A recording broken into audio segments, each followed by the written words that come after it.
Okay, yeah. UTSA last season went 7-6. Bit of a down year for their standards. Jeff Traylor's the head coach there. He's been there for a while, despite most coaching cycles kind of garnering buzz as potentially someone that could make the jump to Power 5. But he stayed pat there. He's led them to good seasons.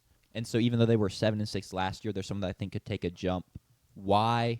They bring in some key players. Owen McCown is coming in from Abilene Christian, I believe, or am I mixing players? But no, he's there. He's their leading quarterback. JP already talked about him. He was at Colorado, but he threw for 3,400 touchdowns last year. JP said he can run a bit. So he's someone I think can lead an offense that is projected by advanced stats to be a top 25 offense, a group that can really lead this team. They bring Devin McQuinn back, their leading receiver.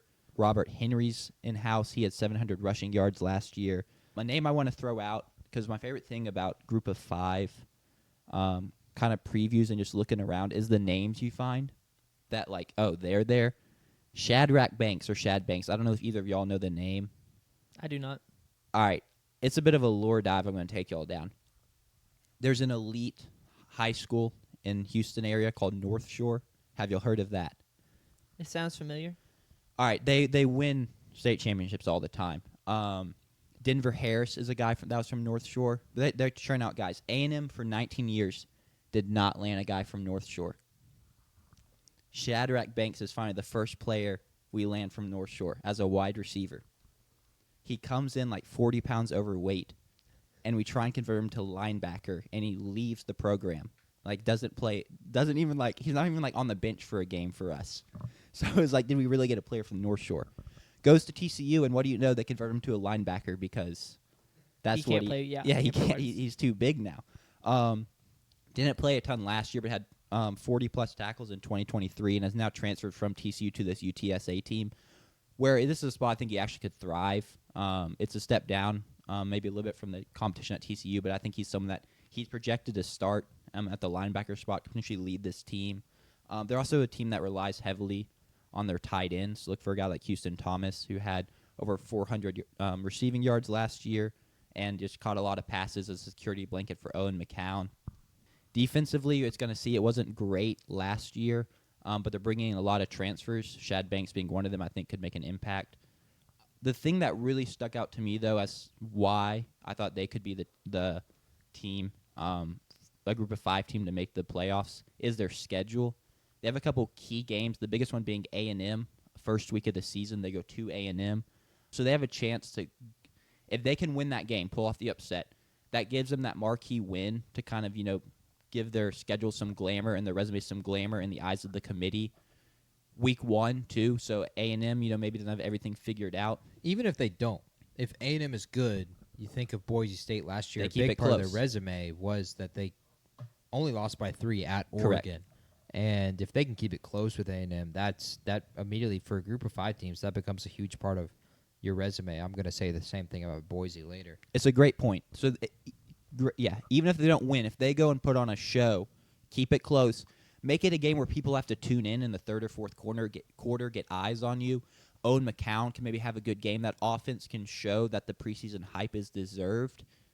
Then as long as you can go, even if you lose, if you can go down the line and take care of the American Conference, which is not the best way to put it because it's not like there's not other good teams in the American Conference. But if you can go and keep stacking big wins, maybe even, get to your conference championship game, you can be in good shape. The other big ones, they have to play Tulane, but they get Tulane at home. And also they have to play Army, but they also get Army at home. So 2 of their tougher games are at home, just because they're down late in the season. It's week 10 against Tulane and then week 14 against Army. So it's just a combo of the schedule. You have a chance with the marquee game.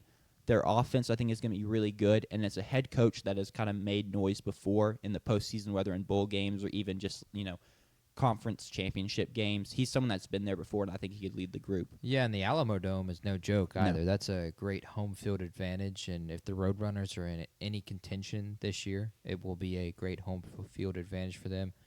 For me, I think if they're going to get going, it's Owen McCown. I think he's got to play at a similar level to what he played last year, if not better. And like I said, he can run 340 yards rushing, which isn't necessarily a lot, but you have to remember in college, sacks count against your rushing yards. Right. And so to rush for 340 is actually rushing for potentially like 500 plus in the NFL, and that's not some small number.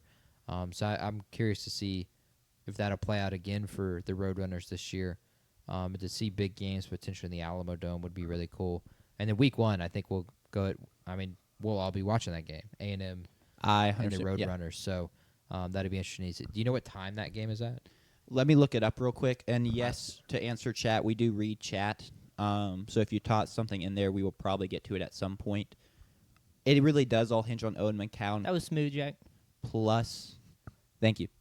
A&M versus UTSA. It all hinges on Owen McCown plus the defense improvements that they've claimed they've made. But it's just so hard to tell when you're bringing in all these transfers from programs that either they were a Power 5 guy that didn't play, but it's like the talent's there, or it's a really productive guy from a lower school. It's hard to know when you completely rebuild the defense. But I'm high on it because I trust their head coach to bring the right guys in. Yeah, it'll be interesting to see. American has a bunch of teams that are right there in that pack. Unlike these other conferences, they really have, they've got 5 teams all within plus 550, and then even Army has a chance at plus 1,000. So American could really be wide open. I am curious to see, and I hope it doesn't for the sake of the conference, that they don't eat each other alive, and I think that's something that could it's be a big worry for sure. With the depth that there is at the top, with 6 teams that could really have a chance at winning this. And it does kind of work out that A&M game is at the beginning of the season, because you can lose that game, and then if you finish the season on a 12-game win streak, like some of that recency bias plays to y'all's advantage. This is the same thing with Boise State, where the Oregon game was earlier in the season, so it helped them out.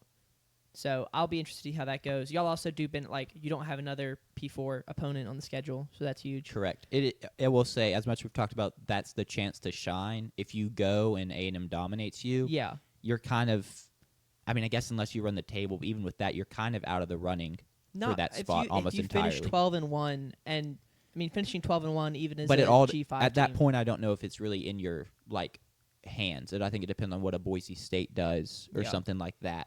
So, just don't go get – I hope y'all actually do get wiped by A&M because gig 'em. It is crazy that you picked. But, well, it's a team I'm pretty familiar with. We've played them many times before. They've given us issues before. There's been times that we have beat up on them, but they have been a team that we can't overlook, kind of like a Southern Miss for y'all. Y'all are worried. It's UTSA is not a game that we've learned not to scoff at that game when it appears on our schedule.